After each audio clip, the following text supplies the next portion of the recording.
Bonjour à tous et bienvenue dans cette nouvelle vidéo de déballage de boîtes pour Horror Arkham, le JCE. Alors ça faisait un moment, tout simplement parce que j'étais pris niveau loisir, j'étais pris par des parties d'Arkham. J'ai joué en trio ces derniers temps, donc des parties longues, voilà. Bref, on continue les cartes truands de la boîte Le Festin de Hemlock Vale. On en est à la 5e vidéo. Je me souviens plus combien d'autres il y aura après celle-ci où il y aura que des cartes de niveau. Enfin, où il n'y aura pas que des cartes niveau 1 ou plus. J'espère que je suis compréhensible. Bref, toujours est-il, aujourd'hui, j'ai perdu la ligne bien sûr. Je vous rembourserai Semer la Zizanie et Semer la Zizanie de niveau 5. Première carte, je vous rembourserai un événement, niveau 0, coût 0, trait, stratagème et ruse. Ah, faut que je pense à un truc. Voilà, donc je disais stratagème ruse, rapide, à jouer uniquement lors de votre tour. Choisissez un autre investigateur dans votre lieu. Déplacez toutes les ressources de la réserve de ressources de cet investigateur vers votre réserve de ressources. À la fin du round, déplacez toutes les ressources de votre réserve de ressources vers la réserve de ressources de cet investigateur. Bref, l'investigateur A joue ça pendant son tour, il prend tout ce que l'investigateur B a dans sa ressource, il l'a pendant son tour, pendant la phase des ennemis, fin du tour, tout ce qu'il y avait dans la réserve de ressources de l'investigateur A part dans la réserve de ressources de l'investigateur B. Ce qui a été emprunté et ce qu'il y avait avant. Bon, c'est du transfert temporaire de ressources. Ça fait penser à travail d'équipe qui permet d'échanger les soutiens objets, les soutiens liés et les ressources. Bon, alors là j'ai mis braquage. Je crois que l'idée quand j'ai préparé les onglets c'était de dire que niveau 0, une des cartes qui fait le meilleur bénéfice en termes de ressources c'est braquage, on P2, on gagne 8, un bénéfice de 6, mais ça prend 2 actions. Bon. Bref, il y a d'autres cartes qui font du gain de ressources. Si on joue, je vous rembourserai pour utiliser les ressources de l'autre. Utiliser cette carte, jouer cette carte plutôt que planque, pacte faustien, etc. Ça suggère qu'on cherche à gagner, 4, 5, 6 ressources. Bon, évidemment, il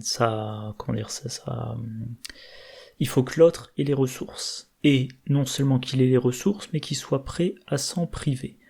Bref, l'utilisation, on va dire, générique, dans un deck lambda de cette carte, pour moi c'est nul. Mais, cette carte a un usage très spécifique. C'est si on joue si dans le groupe de joueurs il y a Preston Fairmont, on peut mettre cette carte-là dans le deck d'un autre investigateur. Parce que Preston Fairmont, normalement, chaque fois que vous gagnez au moins une ressource par un effet de carte, placez ces ressources sur l'héritage familial au lieu de les placer dans votre réserve de ressources. Et l'héritage familial, au début du tour de Preston, on met 4 ressources dessus, et à la fin de son tour, on les retire. Et il peut dépenser les ressources comme si elles étaient dans sa réserve, et pour une action, il peut tout retransférer. Donc le problème de Preston Fairmont, c'est que chaque fois qu'une carte fait gagner des ressources, ça va sur l'héritage, et ensuite il faut dépenser une action pour transférer dans sa réserve. Là on a une carte qui spécifiquement dit à la fin du round, on met toutes les ressources dans la réserve de Preston. Ça passe pas par l'héritage. Voilà. Bon, alors, sachant quand même que... le timing de l'héritage fait que ça serait pas forcément nécessaire, mais voilà. Donc là, dans ce cas très particulier, on a l'investigateur A, qui dit à Preston Fairmont, je prends toutes les réserves que tu as dans ta ressource. J'ajoute ça à ma réserve de ressources, potentiellement je vais utiliser plein de ressources, et à la fin du round, toutes les ressources vont dans ta réserve, pas sur l'héritage. Et donc si on fait ça, si on cherche à préserver la réserve de ressources de Preston, c'est probablement que Preston y joue un deck de truand friqué avec relation influente. Voilà, relation influente, on l'incline, +1 la valeur de compétence pour le test pour chaque groupe de 4 ressources. Donc voilà, dans ce style de deck, Preston veut accumuler des ressources dans sa réserve, et le fait que je vous rembourserai en redonne les ressources dans sa réserve est important pour qu'il ne les perde pas. Et dans ce cadre-là, à la limite, on met je vous rembourserai dans un deck, pas pour aider la personne qui met ça dans son deck, mais pour aider Preston. Donc en fait, c'est un petit peu comme si vous mettiez dans votre deck une carte qui dise donner des ressources à l'autre. Est-ce que j'ai un bon exemple? Je sais pas, mettons, vous jouez Tony Morgan. Il joue ça, il emprunte les ressources de Preston Fairmont, il ne s'en sert pas, et à la fin du round, il rend à Preston Fairmont les ressources qu'il avait déjà, et il ajoute en plus les ressources que Tony avait. Voilà. Parce que, quand même, Preston Fairmont, pour rappel, il n'a pas accès aux cartes illicites, donc il a des sources de gains de ressources comme Gregory Gris, mais encore une fois, les ressources gagnées vont sur l'héritage. Flambeur, il mise des ressources, s'il réussit le test, il regagne les ressources, mais pareil, elles vont sur l'héritage. Série gagnante, pareil, ça va sur l'héritage. Et toutes les cartes illicites qui pourraient lui rapporter des ressources, comme escroquerie, comme trousse de cambrioleur ou autre, il peut pas les prendre. Voilà. Voilà. Et alors j'aurais dû mettre les onglets dans un autre ordre, mais si vous utilisez je vous rembourserai pour faire gagner des ressources au binôme de Preston Fairmont, mettons que Preston Fairmont peut se priver peut laisser l'autre dépenser 4, 5, 6 ressources qu'il avait en réserve, les cartes les plus chères, voilà, j'ai regardé celles qui coûtent plus de 5, parce qu'encore une fois, gagner 5 ressources en truand, ça peut se faire autrement. Il y a Léo De Luca, renfort de l'agence par exemple, si vous jouez un deck Léo Anderson.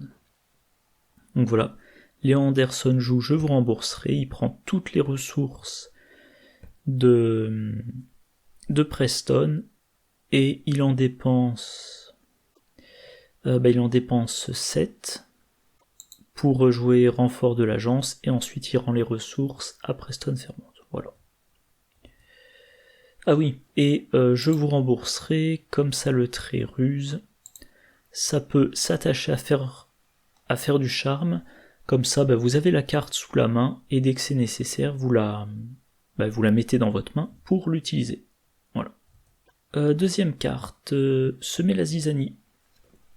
Alors la version niveau 0, c'est un événement qui coûte 3, trait ruse et stratagème, discussion. Choisissez un ennemi dans votre lieu et effectuez un test d'intelligence de difficulté X, X étant la somme des valeurs de dégâts et d'horreur de l'ennemi choisi. En cas de réussite, infligez 2 dégâts à chaque ennemi dans votre lieu. En cas de réussite avec une différence de 2 ou plus, après la résolution de ce test, vous avez le droit de vous désengager de chaque ennemi et de vous déplacer vers un lieu connexe. Je regarde le texte, ok. Et donc, il y a une version de niveau 5, et la différence, c'est que en cas de réussite, on inflige X dégâts à chaque ennemi dans le lieu. Donc, niveau 0, on teste X, en cas de réussite, on inflige 2 dégâts à chaque ennemi dans le lieu. Niveau 5, on teste X, en cas de réussite, on inflige X dégâts à chaque ennemi dans le lieu. Et on peut se désengager de chaque ennemi et se déplacer vers un lieu connexe. Alors bien évidemment, discussion, test qui est une difficulté non nulle, on pense à tenue élégante. L'effet fait penser à tempête d'esprit. Tempête d'esprit, chez les mystiques, on paye 3, on fait du combat à la volonté. Si on réussit, 2 dégâts à chaque ennemi dans le lieu de l'ennemi attaqué. Et si on pioche un symbole crâne, cultiste, tablette, chose ancienne ou tentacule, on inflige 1 dégât à chaque investigateur dans le lieu de l'ennemi. Alors à noter que l'effet secondaire, c'est qu'on est raté ou réussi. Et la version de niveau 3, même chose, mais on a plus d'un volonté, on fait 3 dégâts, et l'effet secondaire, c'est 2 dégâts à chaque investigateur. L'effet de vous désengagez, vous déplacez dans un autre lieu, c'est insaisissable. Pardon. Voilà, alors là j'ai mis Zoé... Ah oui, j'ai regardé les cartes qui jouent sur le fait de devenir engagé avec les ennemis, parce que si vous désengagez des ennemis, s'ils sont chasseurs, ils vous réengageront. Que je vérifie le texte... Vous avez le droit, ah oui. Je sais pas si on peut choisir par exemple de se désengager sans se déplacer, je pense que les deux sont liés, bref. Si vous désengagez et que vous changez de lieu, eh ben Zoé Samaras, qui a accès à la version niveau 0, elle peut en profiter en se disant, le chasseur va revenir dans mon lieu, et ensuite, ensuite l'ennemi chasseur vient dans mon lieu, il m'engage, j'utilise la croix, je lui fais un 3e dégât et il est vaincu. Voilà. Voilà. Donc, concrètement, la force des ennemis. Et voilà, je rame un petit peu sur cette vidéo. Donc, la différence entre la version niveau 0 et la version niveau 2, version niveau 0, on fait toujours 2 dégâts. Par contre, pour 5 XP, on peut espérer faire beaucoup plus de dégâts. Le truc, c'est que pour faire beaucoup plus de dégâts, il faut faire un test plus difficile. Là, j'ai pris quelques exemples.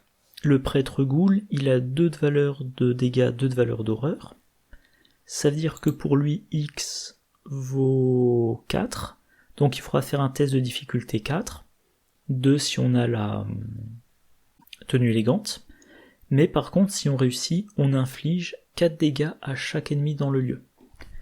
Bon, le prêtre ghoul, il a 5 points de vie par investigateur. Donc à moins d'être en solo, ça suffit pas. Dans la boîte de base, le Byaki hurlant, X vaut 3. Donc on peut faire 3 dégâts et il a 4 points de vie. Le mage de Yog-Sothoth dans l'héritage de Dunwich, là par contre, le test est de 3. Donc avec la version niveau 5, on fait 3 dégâts et on peut le vaincre. Et voilà. L'idée c'est quand même que quand vous prenez la version niveau 5, enfin non. C'est pas que vous augmentez la difficulté du test, la difficulté est la même. Vous augmentez le montant de dégâts, mais pour augmenter le montant de dégâts, il faut que X soit égal au moins à 3. Donc vous, même avec tenue élégante, vous êtes plus dans le « je réussis sauf échec automatique ». Ça reste un test, même avec tenue élégante, qui aura une difficulté de 1, 2 ou plus, pour les ennemis vraiment balèzes. Et généralement les ennemis, donc par exemple là, le mage de Yog-Sothoth, c'est l'exception, les ennemis ont moins de dégâts plus horreur que leur nombre de points de vie. Donc vous allez payer 5 XP pour une carte qui, quand elle donne le meilleur d'elle-même, vous impose de faire un test. Mage de Yog-Sothoth, ça sera un test de difficulté 1 si vous avez la tenue élégante. Et pour la plupart des ennemis, même avec cette carte de niveau 5 qui vous impose un test, vous n'allez pas vaincre l'ennemi ciblé. Vous allez peut-être vaincre les autres ennemis. Par exemple, si vous utilisez la carte contre le prêtre ghoul et que vous avez d'autres ghouls qui sont, je crois qu'elles sont 2-2-2, vous infligez 4 dégâts à tout le monde, vous pouvez vaincre tous les ennemis, sauf le prêtre ghoul, ok. Mais moi je trouve, et c'est noté quelque part, voilà, amélioration horrible. Bizarrement, des deux, la meilleure c'est celle de niveau 0. Vous faites votre test, un ennemi qui a une valeur de X égale à 2, ça suffit. Encore une fois, avec tenue élégante, ça veut dire réussite automatique, sauf échec automatique. Et vous faites 2 dégâts à chaque ennemi, c'est pas mal. Discussion, donc, pas d'attaque d'opportunité, Ah, je l'ai pas mis là, bon ben Alessandra, elle ne dépense... Enfin, elle a son action bonus pour jouer la carte. Voilà. Qu'est-ce qu'il y a d'autre à dire? Avec des doublés, ben vous pouvez le faire 2 fois, donc à la limite, plutôt que dépenser 5 XP pour un exemplaire de semer la zizanie et potentiellement 5 XP pour l'autre exemplaire, vous dépensez 8 XP pour dédoubler, et le tour où vous jouez semer la zizanie, ben vous le jouez, vous le redoublez, 2 tests qui ont une difficulté de 0, si tout va bien, et si vous réussissez les 2 tests, et ben 4 dégâts à tout le monde, ça suffit. Et comme vous avez dédoublé dans votre deck, et ben vous mettez d'autres événements, et vous allez dédoubler, je sais pas moi, des explosions de dynamite, des coups bas, etc., etc. La carte elle très ruse, voilà. Pourquoi j'ai mis s'en tenir au plan? Attendez, hop. Pourquoi j'ai mis s'en tenir au plan? C'est tactique et ravitaillement, et la carte est ruse et stratagème. Oui, voilà. Ok, j'ai compris. Faire du charme plus semer la zizanie, c'est semblable à s'en tenir au plan plus explosion de dynamite. Oui. Pas le même coût, pas le même montant de dégâts, mais je vais y arriver. Mais bon, c'est des fonctions similaires. Pourquoi j'ai mis Zamakona? Je ne sais plus. Bon. À noter, ruse et stratagème, pour Rita Yang, enfin c'est accessible à Rita Yang, qui au passage a aussi accès à faire du charme. Donc pour elle, ça peut être une solution de combat. Alors il faudra tenue élégante, mais que je vérifie. Ouais. Donc Rita aura la possibilité d'utiliser semer la zizanie pour faire 2 dégâts à tout le monde, et ensuite d'utiliser sa capacité, voilà, elle échappe à un des ennemis qui n'est pas vaincu, et elle choisit de lui infliger un dégât. Ou peut-être plus probablement dans l'autre sens, elle engage avec un certain nombre d'ennemis, elle échappe à un, elle lui fait un dégât, ensuite elle joue semer la zizanie, 2 dégâts à tout le monde, celui auquel elle avait échappé, si initialement il avait 3 points de vie, maintenant il est mort. Elle se désengage, elle va dans le lieu connexe, et elle compte sur le fait que soit un ennemi chasseur viendra dans son lieu, l'attaquera et elle lui échappera au round suivant, soit elle compte sur le fait que elle reviendra dans le lieu, elle échappera aux survivants, ça l'achèvera, et voilà. Et à noter, il y a quand même un truc, alors bon, vu le nouveau mode de sortie des cycles, j'arrive plus trop à trouver des éléments pour faire les... Et vu aussi la quantité de détails que je donne pour chaque carte, j'arrive plus à faire des vidéos combos. Mais une combo, pour moi la seule vidéo... Enfin pardon, je vais y arriver. Combo avec semer la zizanie de niveau 5, c'est justifier les moyens, une compétence truand de niveau 3, on peut l'attribuer à n'importe quel test, en tant que coût supplémentaire pour attribuer justifier les moyens à un test, ajouter à la réserve du cas où un nombre de pions maudit égal à la difficulté de ce test réussit automatiquement.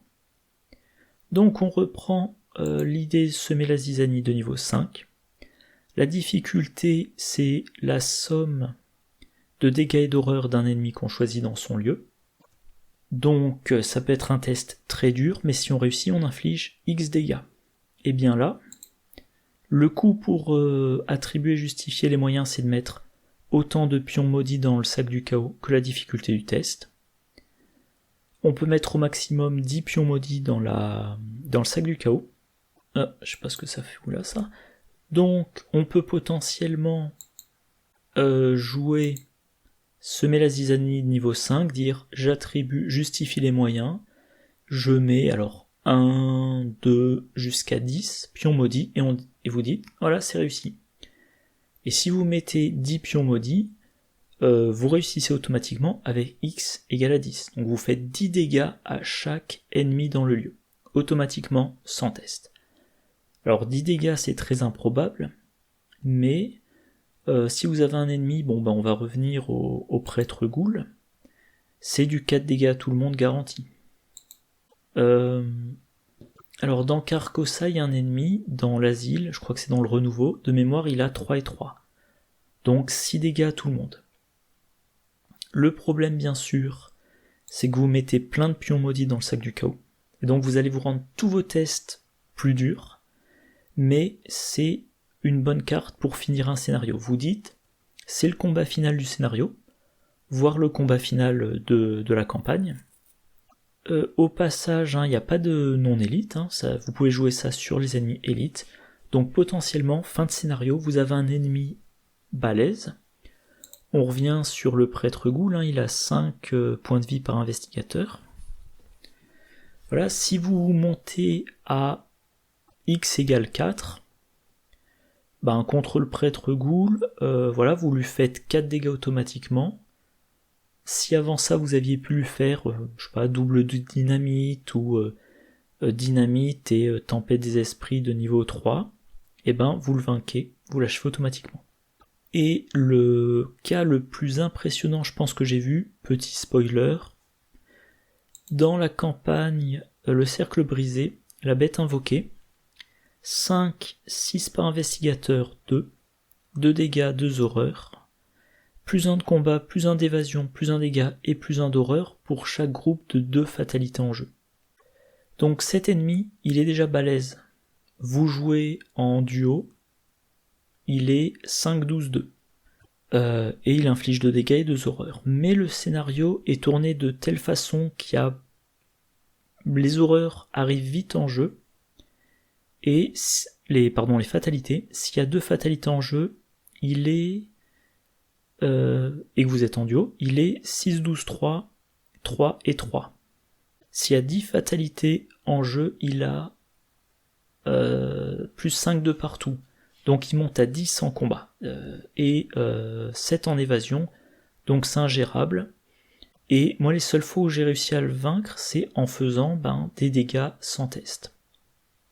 Et là, s'il y a 6 fatalités en jeu, il a plus 3 dégâts, plus 3 horreurs, autrement dit 5 et 5, total de 10. Semer la zizanie de niveau 5, plus justifie les moyens, test de difficulté 10 réussi automatiquement, vous lui infligez 10 dégâts. Vous êtes en duo, vous le réduisez de 12 points de vie à 2, et derrière, ou avant d'ailleurs, vous faites du dégât sans test. 2 dégâts sans test, donc explosion de dynamite, ou rituel de sang, ou regard d'Ourache. D'ailleurs, si vous avez mis 10 pions maudits, le regard d'Ourache est plus fiable. Regard d'Ourache, voilà. Révélez 7 pions KO pris au hasard dans la réserve du KO, infligez un total de 1 dégât, plus 1 dégât supplémentaire pour chaque pion maudit ou échec automatique révélé, réparti comme vous le souhaitez parmi les ennemis dans votre lieu. Cette action ne provoque pas d'attaque d'opportunité. Vous avez, mettons, 16 pions dans le sac du chaos, vous mettez 10 pions maudits, vous retrouvez avec 11 pions sur 26 qui font 1 dégât avec regard d'Ourache. Et pour achever la bête invoquée, il vous faut révéler un seul de ces pions. Alors qu'il y en a une petite moitié. Bon, bref. Vous achevez la bête invoquée. Mais encore une fois, c'est très très très spécifique. Allez. Rapidement le résumé pour que la vidéo fasse moins de 30 minutes. Je vous rembourserai ces traits trucoïdes. Moi personnellement, je le mettrai dans un deck à 2. Enfin, pas à 2 conditions, je sais pas pourquoi je dis ça. Enfin, dans un cas vraiment très spécifique. L'investigateur qui a ça dans son deck, il génère beaucoup de ressources, mais il n'a pas forcément besoin d'en amasser plein. voilà, je sais pas, ça peut être Tony Morgan qui joue pas spécialement sur les ressources, ça peut être n'importe quel truand qui génère des ressources mais qui n'a pas un deck style truand friqué. Voilà. Et je joue en binôme avec Preston Fairmont, qui lui joue en truand friqué, et je veux l'alimenter en ressources. Voilà. Seul cas, sinon je l'oublie. Semez la zizanie de niveau 0. Si vous avez tenue élégante dans votre deck, très bien contre un ennemi qui a un total de dégâts plus horreur de 2. C'est du dégât de zone, 2 dégâts sur tous les ennemis du lieu. Voilà. Et s'il a x égale 3, bon, c'est un test de difficulté 1, ça devrait passer. Semer la zizanie de niveau 5, à part, encore une fois, ma combo trucoïde avec justifie les moyens, c'est beaucoup trop cher. Voilà, pour 5 XP, je sais pas, pour 5 XP, on a Chuck Fergus qui garantit la réussite, enfin qui augmente fortement les chances de réussite sur d'autres tests, où on a 2 copies de la dynamite de niveau 2, etc. Bon. Donc semer la zizanie de niveau 5, je l'oublie en dehors de cette combo. Voilà. Bon, c'est tout pour cette vidéo que je mettrai en ligne, je pense, le lundi 23 septembre. Donc je vais essayer de rattraper le retard. Ah oui. Pour information, alors je vais essayer de vous mettre mon planning des prochaines vidéos. Hop. Voilà. Hop. Je pense que c'est bien visible. Voilà. Donc pour info, ça c'est le planning des prochaines vidéos. Vidéo de déballage de boîte, j'en ai 23 en comptant celle-ci. Un deck par investigateur dans la boîte. Les investigateurs parallèles, si j'ai bien compté, il y en a 7 que j'ai pas traités. Bon, vous pouvez faire pause pour tout lire. Au rythme de 2 vidéos par semaine, ça me mènerait au 16 mars 2025 pour faire tout ce qui est prévu avant. Et une fois que j'aurai fait tout ça, je passerai à des vidéos de partie. Alors, 3 campagnes, je n'ai pas encore filmé Aux confins de la Terre, Les Clés écarlates et le festin de Hemlock Vale. Alors, visiblement, la nouvelle mode, on va dire, c'est de faire des campagnes avec un nombre variable de scénarios. Les 3 dernières campagnes, je les ai quasiment pas jouées, donc je sais pas combien il y aura de scénarios, mais je table sur 3 x 8 scénarios, donc ça mène jusque début juin. Il y a plein de scénarios indépendants à jouer, il y a du fan-made, il y a plein de choses à faire, donc tout ça, ça nous tient jusque début juin, sachant que le prochain cycle, il est annoncé pour février-mars en VO. Donc je pense qu'à partir de début avril, je pourrais faire les vidéos de déballage de boîte du cycle Une cité engloutie, je pense que ça s'appellera comme ça en français. Donc voilà, donc tout ça pour dire, la semaine du 23, je vais essayer de sortir une vidéo par jour pour rattraper mon retard, pour pouvoir tenir plus ou moins ce planning. Voilà. Bon, c'est tout pour cette vidéo. Comme d'habitude, n'hésitez pas à mettre des commentaires, surtout pour cette vidéo-là où sur les 3 cartes présentées, il y en a 2 qui sont vraiment très spécifiques, je trouve. Moi, je vous souhaite une bonne journée, une bonne soirée, de bonnes parties, et je vous dis à la prochaine. Au revoir.